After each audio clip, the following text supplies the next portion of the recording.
Sorry, I just had to step out for a second, just to give 1 second of a breather, because I was so blown by episode 20 overall of Soul Leveling Season 2. Episode 8.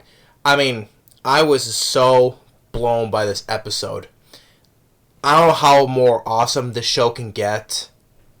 I don't think how else the best fight of this show, easily, hands down. The best fight, easily. I mean, I don't know what other fight in the show can top this. Because this has been the best. I don't know, 10 out of 10 can't get enough. I just give this 20 out of 10, I would say. Because Soul Leveling Season 2, not only these gave the best fight though, but just like, I don't know how more awesome I can say about it. So, anyway, now that we start off, we just automatically see starts attacking that one knight at the ending, and automatically she surrenders because it's a demon girl who Issel, her name is Issel. She was like, "Oh, hey, wait, I surrender." And so, but by the way, I gotta say, right off the bat, I like her character design. I really do.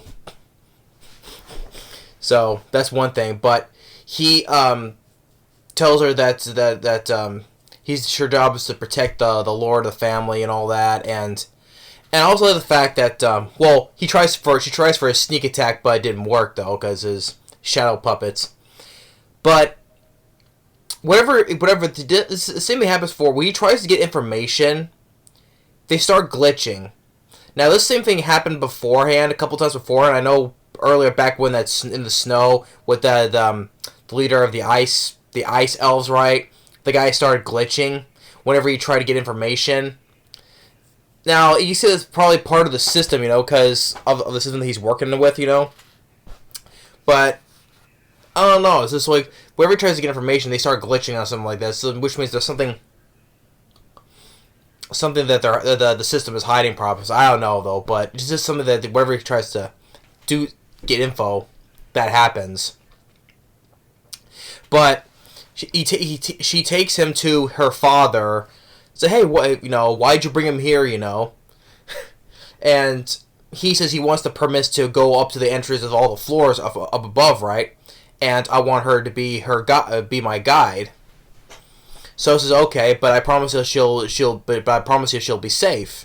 Okay, Daddy agrees to it. Gives him the little permits. He goes all the way up until he finally reaches the 100th floor. And this is where we introduce the demon lord of this castle. And they said that his aura was overwhelming. Even Issel felt it. And this guy riding this dragon decimates with all this hyper beams of lightning, decimates all of his shadow warriors until the point where he runs out of mana. But he's able to, attack on Titan style, run up the walls, and just quickly decapitates it until he has no more mana left because he just puts all of his shadow soldiers. Until now, there's nothing to do but fight with hands, And the whole fight of this has been, with the animation, it's been spot on, top notch, excellent. This fight has been easily the best fight I've seen of this show, easily, hands down. And I'm just sitting there watching. I'm like, oh, how the way this fight is going, it's been such spectacular, and this makes me go, holy shit, just this whole entire time watching this whole fight, I was like, holy shit, And at the point where he's trying to fight with hands until he's about to hyper beam him again, until when Issel create enough of a distraction where now the Jin Woo just able to rip the fucker's arms off. Rips his arms off until he starts to hyper beam again, and then goes in, just clocks him, clocks his chin right up, sprays he basically just clocked his head right off as he's doing it. Right, as he's clocking his head off, the demon lord, hyper beams up in the sky until it creates kind of like a nuclear explosion, and no more head. He just punched his head right off. Of course, that type of scenario automatically just reminds me of that silly incident in Jason Takes Manhattan when Jason Voorhees punches Julius's head off. Take your best shot, motherfucker! Just punches his head off. I know, it just brought me that it was when he just did that. He just basically punched his head off. But yeah, just Piper beams the sky, creates this big nuclear explosion, and that was it. But now he has his soul to be part of his army, along with his other minions, and he finally accomplished it. He defeated the Demon Lord, and now, and while it's going on, get to the other subplot of this episode. We have the Hunters Association, right? Because on this other island, all these giant winged ants are killing people. So they're talking strategy on what to do, right? And this guy from this other part of the guild master of another nation come in, and he's talking to the older guy who was the head of the Hunter Association of his place, right? They're talking about bringing like 10 of 11 S-ranked hunters to take care of for this big raid mission to take care of it. Because with the info and autopsy, they say that these giant ants, have like a year lifespan. But because of the queen, right? If they take out the queen, no more army, right? But they said they have like a year lifespan though. So the guy coming in basically is telling him, hey. Let's send in S10. Now, when the guy says he wants to send in 10 of the S-rank hunters, something's probably going to go wrong, because something's going to probably go awry when they want to bring in 10 S-rank hunters. There's going to be a few deaths, right? It's probably going to go as planned because we still got more episodes going, though, so I assume something is probably going to go wrong at some point, and then Jinwoo has to come in and save the day, right? Because with Jinwoo able to defeat this demon hunter, he's far surpassed S rank now, right? He's just with all added more to his demon army, his shadow army. This guy Jinwoo is easily far surpassed S rank. So by sending in 10 S rank hunters for this big mission, something's gonna go wrong, and some of those hunters are gonna die. So.